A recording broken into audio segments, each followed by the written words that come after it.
Sexual ಡಿಸೈರ್ಸ್ನ tendency ಅದು ಹೇಗಾಗತ್ತಂದ್ರೆ sexual urges ಮತ್ತೆ ಈ ಆಸೆಗಳು ಬಿಟ್ಟು ಹೋಗೋದೇ ಇಲ್ಲ ಅಂತ ಅನ್ನಿಸೋಕೆ ಶುರುವಾಗಿದೆ. ಅದಕ್ಕೆ ಅದರ ಜಾಗ ತೋರಿಸಬೇಕಷ್ಟೇ. ಓ ಸ್ತ್ರೀ, ನಾಳೆ ಬಾ. ಚೆನ್ನಾಗಿ ಅರ್ಥ ಮಾಡ್ಕೊಳ್ಳಿ, ಲೋಕಧರ್ಮಕ್ಕೆ ಇದೊಂದು ತುಂಬಾ ದೊಡ್ಡ ವಿಷಯ. ಮಹಾಪಾಪ. ಇವನು ಅವಿವಾಹಿತ ಚಿಕ್ಕ ಹುಡುಗ, ಅಂದ್ರೆ ಇವನು ಪರಸ್ತ್ರೀಯ ಬಗ್ಗೆ ಯೋಚಿಸ್ತಿದ್ದಾನೆ. ಇವನು ಘೋರ ನರಕದಲ್ಲಿ ಬೀಳೋದು ಗ್ಯಾರಂಟಿ ಅಂತೆಲ್ಲ ಹೇಳಲಾಗತ್ತೆ. ಇಷ್ಟೊಂದ್ ಜನ ಮದುವೆ ಆದವರಿದಾರಲ್ಲ, ಇವರಿಗೆಲ್ಲ ಮನೆಯಲ್ಲೇ ಸೆಕ್ಸ್ ಸಿಗತ್ತೆ. ಆದರೆ ಅವರ ಮುಖ ಹೇಗಿರತ್ತೆ ನೋಡಿದೀರಾ? ನೋಡಿ, ಹೀಗಿರತ್ತೆ. ಮದುವೆಗಿಂತ ಮುಂಚೆ ಸ್ವಲ್ಪ ಪರವಾಗಿರ್ಲಿಲ್ಲವೇನೋ? ಮದುವೆ ಆದ್ಮೇಲಂತೂ ಕೇಳೋದೇ ಬೇಡ. ತೋರ್ಸಿ, ನೀವೇ ತೋರ್ಸಿ, ಕ್ಯಾಮೆರಾದಲ್ಲಿ ಮಾಡಿ ತೋರ್ಸಿ.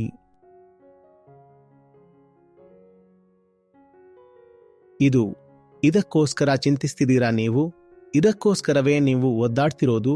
ಯಾರು ಈ ವಿಷಯವನ್ನ ಇಷ್ಟೊಂದು ಗಂಭೀರವಾಗಿ ತೆಗೆದುಕೊಳ್ತಿದಾರೋ ಅವರ ಜೀವನದಲ್ಲಿ ಅರ್ಥಪೂರ್ಣವಾದ ಕೆಲಸವೇ ಇಲ್ಲ ಅನ್ನೋದು ಸ್ಪಷ್ಟವಾಗತ್ತೆ. ವಾಸ್ತವಿಕ ಧರ್ಮಕ್ಕೆ ಇದು ಯಾವತ್ತೂ ದೊಡ್ಡ ವಿಷಯನೂ ಅಲ್ಲ, ಕೆಟ್ಟ ವಿಷಯನೂ ಅಲ್ಲ.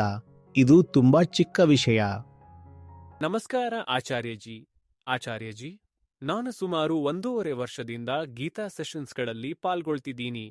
ಗೀತಾ ಸೆಷನ್ಸ್ನಲ್ಲಿ ಪಾಲ್ಗೊಳ್ಳೋಕೆ ಶುರು ಮಾಡಿದ್ಮೇಲೆ ನನ್ನ ಜೀವನದಲ್ಲಿ ತುಂಬಾ ಬದಲಾವಣೆಗಳಾಗಿವೆ. ಆದರೆ ಒಂದು ಪ್ರವೃತ್ತಿ ಅಂದ್ರೆ ಸೆಕ್ಷುವಲ್ ಡಿಸೈರ್ಸ್ನ ಪ್ರವೃತ್ತಿ, ಅದು ಹೇಗಾಗತ್ತಂದ್ರೆ ಆ ಬಯಕೆ ಬಿಟ್ಟು ಹೋಗ್ತಾನೇ ಇಲ್ಲ, ಮತ್ತೆ ಮತ್ತೆ ಸೆಳೆಯುತ್ತಲೇ ಇರತ್ತೆ. ಅದನ್ನ ಎಲ್ಲಿಡಬೇಕು ಅಲ್ಲಿಯೇ ಇರಬೇಕು. ಓ ಸ್ತ್ರೀ, ನಾಳೆ ಬಾ ಅಂತ ಹೇಳಬೇಕು. ಬೇಡ ಅಂತ ಹೇಗೆ ಹೇಳೋಕ್ಕಾಗತ್ತೆ? ಬೇಡ ಅಂತ ಹೇಳೋದ್ರಲ್ಲಿ ಏನೂ ಅರ್ಥವಿಲ್ಲ. ಬೇಡ ಅಂತ ಹೇಳೋಕೆ ಅದೇನಂಥ ಪಾಪವೂ ಅಲ್ಲ. ಹೆಣ್ಣನ್ನು ಮುಟ್ಟಿದರೆ ನರಕಕ್ಕೆ ಹೋಗ್ಬೇಕಾಗತ್ತೆ ಅಂತ ಹೇಳೋಕೆ ಇದೇನು ಲೋಕಧರ್ಮವಾ? ಮಗು, ವೀರ್ಯವನ್ನು ಕಾಪಾಡು. ಟ್ಯಾಂಕ್ನಲ್ಲಿ ತುಂಬಿಡು.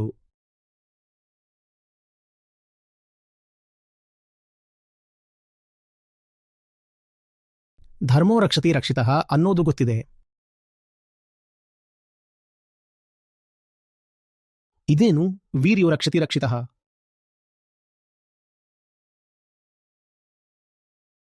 ಅದನ್ನ ಎಲ್ಲಿಡಬೇಕೋ ಅಲ್ಲಿಯೇ ಇರಬೇಕು.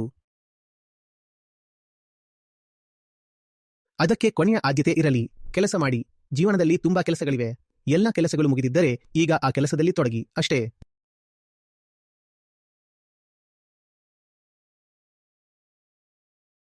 ಇದೊಂದು ಪ್ರವೃತ್ತಿಯಷ್ಟೇ. ಸಂತಾನೋತ್ಪತ್ತಿ ಮಾಡೋದು ಸ್ವಾಭಾವಿಕ ಪ್ರವೃತ್ತಿ. ನೈಸರ್ಗಿಕವಾಗಿ ಎಲ್ಲ ಪ್ರಜಾತಿಗಳಲ್ಲೂ ಇರುವಂಥದ್ದೇ. ಅದಕ್ಕಾಗಿನೇ ಇರೋದು.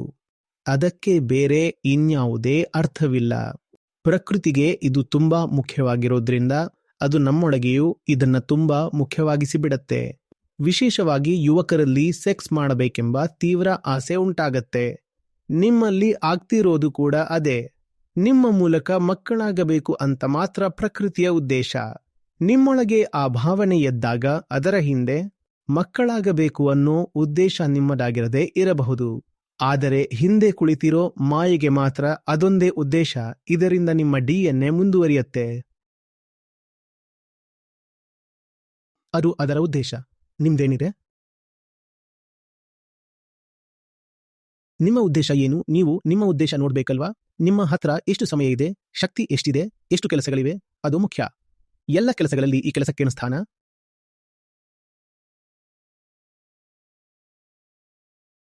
ನೋಡಿ, ಚೆನ್ನಾಗಿ ಅರ್ಥ ಮಾಡ್ಕೊಳ್ಳಿ. ಲೋಕಧರ್ಮಕ್ಕೆ ಇದೊಂದು ತುಂಬಾ ದೊಡ್ಡ ವಿಷಯ.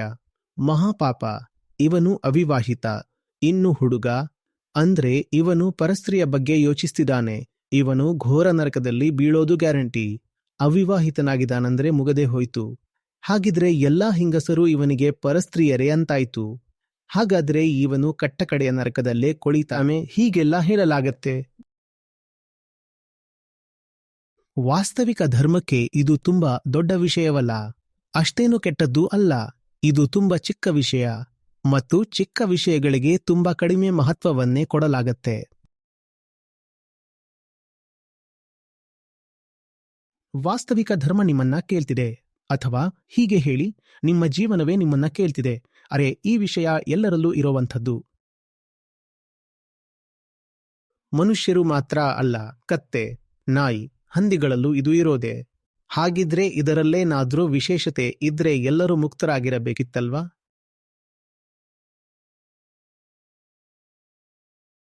ಹುಚ್ಚಿ ಸೇರಿದಾಗಲೂ ಕೂಡ ಸೆಕ್ಸ್ ಆಗಿಬಿಡತ್ತೆ, ಮಕ್ಕಳು ಕೂಡ ಆಗಬಹುದು. ಈ ವಿಷಯ ಎಲ್ಲರಲ್ಲೂ ಇರುವಂಥದ್ದು. ಇದು ಸಿಕ್ಕಿರೋದರಿಂದ ಏನೋ ವಿಶೇಷವಾಗಿರೋದು ಸಿಕ್ಕಿದೆ ಅಂತಾದ್ರೆ ಎಲ್ಲರೂ ಮುಕ್ತರಾಗ್ತಿದ್ರಲ್ವಾ? ಇಷ್ಟೊಂದ್ ಜನ ಮದುವೆ ಆದವರಿದಾರಲ್ಲ, ಇವರಿಗೆಲ್ಲ ಮನೆಯಲ್ಲೇ ಸೆಕ್ಸ್ ಸಿಗತ್ತೆ. ಆದರೆ ಅವರ ಮುಖ ಹೇಗಿರತ್ತೆ ನೋಡಿದ್ದೀರಾ? ನೋಡಿ, ಹೀಗಿರತ್ತೆ. ಓರ್ವ ವಿರುದ್ಧಲಿಂಗಿಯ ದೇಹದ ಜೊತೆಗಿನ ಸಂಬಂಧವನ್ನ ಒಂದ್ವೇಳೆ ಅಷ್ಟೊಂದು ದೊಡ್ಡ ವಿಷಯ ಅನ್ನೋ ಹಾಗಿದ್ರೆ ಆಗ ಎಲ್ಲರೂ ವಾಹ್, ಅದ್ಭುತ, ಇದೆಲ್ಲ ಸಿಕ್ಕಿದೆ ನಮಗೆ ಅಂತ ಹೇಳಿ ಬುದ್ಧರೇ ಆಗಿಬಿಡುತ್ತಿದ್ರು. ನೋಡಿ, ಜಗತ್ತಿನ ಅತಿ ದೊಡ್ಡ ಸಂಪತ್ತು ನಮಗೆ ಸಿಕ್ಕಿದೆ. ಹೆಣ್ಣಿನ ದೇಹ, ಗಂಡಿನ ದೇಹ ಸಿಕ್ಕಿದೆ. ಎಷ್ಟು ದೊಡ್ಡ ವಿಷಯ, ಮತ್ತಿನ್ನೇನ್ಬೇಕು? ಆದರೆ ಇದು ಎಲ್ಲರಿಗೂ ಸಿಕ್ಕಿರುವಂಥದ್ದೇ. ಎಲ್ಲರಿಗೂ ಸಿಕ್ಕಿದೆ. ಎಲ್ಲ ಗೃಹಸ್ಥರು, ಎಲ್ಲ ಮದುವೆಯಾದವರಿಗೆ ಈ ವಿಷಯ ಸಿಕ್ಕೇ ಇದೆ. ಈಗ ಯಾರಿಗೆ ಸಿಕ್ಕಿದೆಯೋ ಅವರ ಮುಖ ಹೇಗಿದೆ ನೋಡಿ. ನಿಜ ಹೇಳಬೇಕಂದ್ರೆ ಮದುವೆಗಿಂತ ಮುಂಚೆ ಸ್ವಲ್ಪ ಪರವಾಗಿರ್ಲಿಲ್ಲವೇನೋ. ಮದುವೆ ಆದ್ಮೇಲಂತೂ ಕೇಳೋದೇ ಬೇಡ. ತೋರ್ಸಿ, ನೀವೇ ತೋರ್ಸಿ. ಕ್ಯಾಮರಾದಲ್ಲಿ ಮುಖ ತೋರ್ಸಿ ನೋಡೋಣ. ಇದಕ್ಕೋಸ್ಕರನ ನೀವು ಸಾಯ್ತಾ ಇರೋದು? ಚಿಕ್ಕ ವಿಷಯ ಇದು, ನಯ್ಯ ಪೈಸೆಯ ವಿಚಾರ. ನಯ್ಯ ಪೈಸೆ ಸಿಕ್ಕರೂ ದೊಡ್ಡ ವಿಷಯವಲ್ಲ, ಸಿಗದಿದ್ರೂ ದೊಡ್ಡ ವಿಷಯವಲ್ಲ.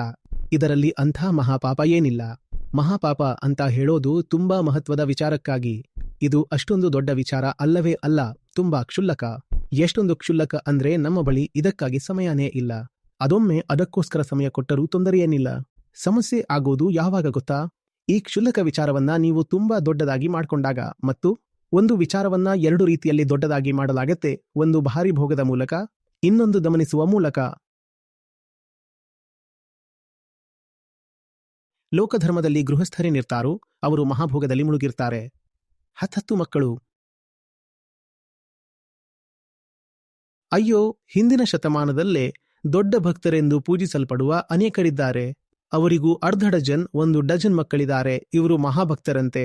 ನಿಜವಾಗ್ಲೂ ಕೇಳ್ಬೇಕಾದ ಪ್ರಶ್ನೆ ಏನಂದ್ರೆ, ನೀವು ಯಾವುದರ ಭಕ್ತಿ ಮಾಡ್ತಾ ಇದ್ದೀರಿ?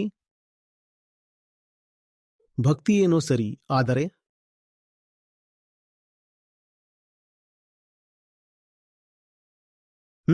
ಒಂದು ಮಹಾಭೋಗ, ಇಲ್ಲಾಂದ್ರೆ ಮಹಾದಮನ. ಮಹಾದಮನಕ್ಕೆ ಯಾರು ಬೇಕು ಹಾಗಿದ್ರೆ? ಬಾಬಾಜಿಗಳು ಬ್ರಹ್ಮಚರ್ಯ ಪಾಲಿಸಿ ಅಂತೆಲ್ಲ ಹೇಳ್ತಾರೆ. ನಾಡಿ ಬಿಗಿಯಾಗಿ ಕಟ್ಟಿ ಅಂತ ಹೇಳ್ತಾರೆ.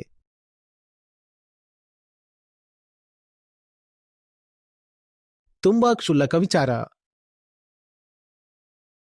ಇದಕ್ಕೋಸ್ಕರ ಯಾಕಿಷ್ಟು ಕಷ್ಟಪಡ್ತಾ ಇದೀಯಾ?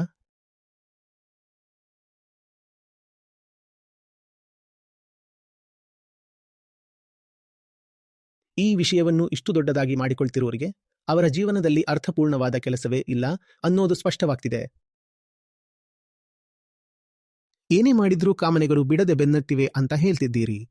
ಅವು ಎಷ್ಟು ಜೋರಾಗಿ ಬೆನ್ನಟ್ಟಿವೆಯೋ ಅದಕ್ಕಿಂತ ಜೋರಾಗಿ ನೀವು ರಾಮನ ಬೆನ್ನಟ್ಟಿ.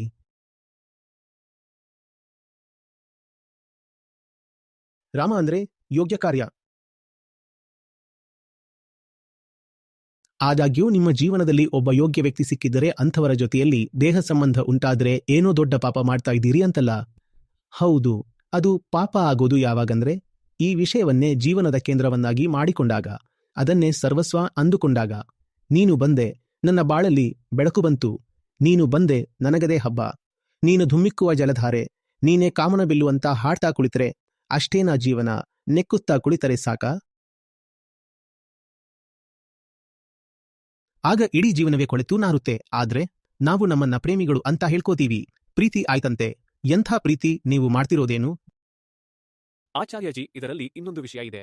ನಾನು ನಿಮ್ಮ ಒಂದು ಪುಸ್ತಕ ಓದಿದ್ದೆ, ಬಾಡಿ, ಇಂಟಿಮೆಸಿ ಅಂಡ್ ಸೆಕ್ಸ್. ಆ ಪುಸ್ತಕ ಓದಿದ ಮೇಲೆ ಆಕ್ಟ್ ಬಗ್ಗೆ ತುಂಬಾ ಯೋಚನೆ ಬರಲ್ಲ, ಆದರೆ ಮನಸ್ಸಿನಲ್ಲಿ ಮಾತ್ರ ಅದೇ ವಿಚಾರ ಸುಳಿದಾಡ್ತಾ ಇರತ್ತೆ. ಅಂದ್ರೆ ನಾನು ಯಾರೊಂದಿಗಾದ್ರೂ ಇನ್ವಾಲ್ವ್ ಆಗ್ಬೇಕು ಅಂಥದ್ದೇನೂ ಇಲ್ಲ, ಖಂಡಿತ ಇಲ್ಲ, ದ್ವೇಷನೂ ಇಲ್ಲ. ಅಂದ್ರೆ ಆ ವಿಚಾರವೇ ಅನ್ಬೋದರ್ಡ್ ಆಗಿಬಿಟ್ಟಿದೆ ಅನ್ಸತ್ತೆ. ಅದಕ್ಕೋಸ್ಕರ ಇನ್ನೊಬ್ಬರು ಯಾರಾದ್ರೂ ಬೇಕಲ್ವಾ? ಅವರನ್ನ ಎಲ್ಲಿಂದ ತರ್ತೀರಿ? ಭಾರತದಲ್ಲಿ ಯುವಕರು ನನಗೆ ಸೆಕ್ಸುವಲ್ ಪ್ರಾಬ್ಲಮ್ ಇದೆ ಅಂತ ಹೇಳಿದ್ರೆ ಅದರರ್ಥ ಅವರು ಸೆಕ್ಸ್ ಮಾಡ್ತಿದ್ದಾರೆ ಅಂತಲ್ಲ. ಅದರ ಅರ್ಥ ಅವರು ಕುಳಿತುಕೊಂಡು ನಿಮ್ಮ ಹತ್ರ ಅಷ್ಟೊಂದು ಖಾಲಿ ಸಮಯ ಯಾಕಿದೆ? ನೀವು ಹೇಳ್ತಾ ಇದ್ದೀರಲ್ವಾ ಇದು ಮನಸ್ಸಿನ ವಿಷಯ ಅಂತ. ಅಂದ್ರೆ ನಿಮ್ಮ ಮನಸ್ಸು ಯಾಕೆ ಖಾಲಿ ಇದೆ? ಯೋಚನೆಗೂ ಸಮಯ ಬೇಕಾಗುತ್ತಲ್ವಾ? ಆ ಸಮಯ ನಿಮಗೆ ಎಲ್ಲಿಂದ ಸಿಕ್ತು? ನೀವು ಇಲ್ಲಿ ಕೂತಿದ್ದೀರಿ, ಈಗಲೂ ಅದೇ ಮಾಡ್ತಾ ಇದ್ದೀರಾ? ಕಳೆದ 2 ಗಂಟೆ ಇದನ್ನೇ ಮಾಡ್ತಾ ಇದ್ದೀರಾ? ನಿಜವಾಗಲೂ ಹೇಳಿ ನೋಡೋಣ. ಇಲ್ಲ ತಾನೆ? ಹಾಗಾದ್ರೆ ಈಗ ಯಾಕೆ ಮಾಡ್ಲಿಲ್ಲ? ಇಲ್ಲೇನೋ ಮಹತ್ವದ್ದಿದೆ ಹಾಗಾಗಿ. ಹೌದಲ್ವಾ ಮತ್ತೆ? ಈ ಗುದ್ದಾಟ, ಉಜ್ಜಾಟ, ಮಲಮೂತ್ರ ಇತ್ಯಾದಿ ಯಾವುದೇ ಆಗಿರಲಿ, ನಾನದರ ಬಗ್ಗೆ ನಿಂದನೆ ಮಾಡೋದಿಲ್ಲ. ನೀವು ಪಾಪದಲ್ಲಿ ಬಿದ್ದು ನರಕ ಅನುಭವಿಸುತ್ತೀರಿ ಅಂತ ನಾವೆಲ್ಲಿ ಹೇಳ್ತಿದ್ದೀವಿ? ಅರೇ, ಅದು ಒಂದು ಸ್ವಾಭಾವಿಕವಾದ ಪ್ರಾಣಿಗಳ ಮಟ್ಟದ ವಿಷಯ. ನೋಡಿಲ್ವಾ ನೀವು? ನಾಯಿ, ಬೆಕ್ಕು, ಎಮ್ಮೆಗಳು, ಹಸುಗಳು ಎಲ್ಲವೂ ಮಾಡ್ತಿರೋದು ಇದನ್ನೇ. ಅದು ಒಳ್ಳೆಯದೂ ಅಲ್ಲ, ಕೆಟ್ಟದ್ದೂ ಅಲ್ಲ. ಅದೊಂದು ಚಿಕ್ಕ ಸಂಗತಿ ಅಷ್ಟೇ. ಹಾಗಿದ್ರೆ ಅದಕ್ಕಿಂತ ಉತ್ತಮವಾದ ವಿಷಯ ನಿಮ್ಮ ಜೀವನದಲ್ಲಿ ಸಿಕ್ತಿಲ್ವಾ ನಿಮಗೆ?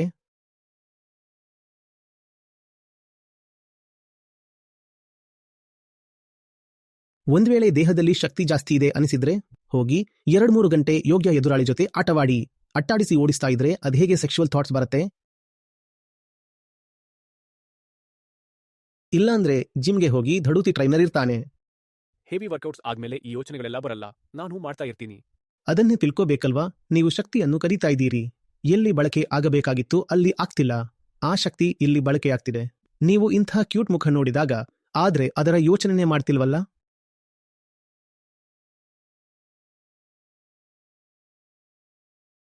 ನೀವು ದಣಿಯಬೇಕು. ಮೈ ಮುರಿದು ದುಡಿದು ದಣಿಯಬೇಕು. ಜೀವನ ಇರೋದೇ ದುಡಿದು ದಣಿಯೋಕೆ. ಇಲ್ಲದೇ ಇದ್ರೆ ಏನ್ ಮಾಡ್ತೀರಾ? ಶಕ್ತಿ ಇಟ್ಟುಕೊಂಡು ಸಾಯ್ತೀರಾ? ನೆನ್ನೆ ಹೇಳ್ತಿದ್ವಲ್ಲ, 2 ಕಡೆಯಿಂದ ಉರಿತಾ ಇರೋ ಮೇಣದ ಬತ್ತಿಯಂತಾಗಬೇಕು ಅಂತ. ಸುಟ್ಟು ಹೋಗಲಿ, ಉಳಿಸೋಕೆ ಹೋಗ್ಬೇಡಿ.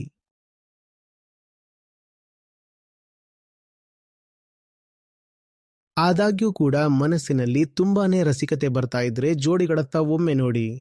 ಅವರ ದುಸ್ಥಿತಿಯನ್ನ ನೋಡಿ. ಆಗ ನಿಮ್ಮಲ್ಲೇ ವೈರಾಗ್ಯ ಉಂಟಾಗತ್ತೆ. ನಿಧಾನವಾಗಿ ದೂರವಾಗ್ತಾ ಇದೆ.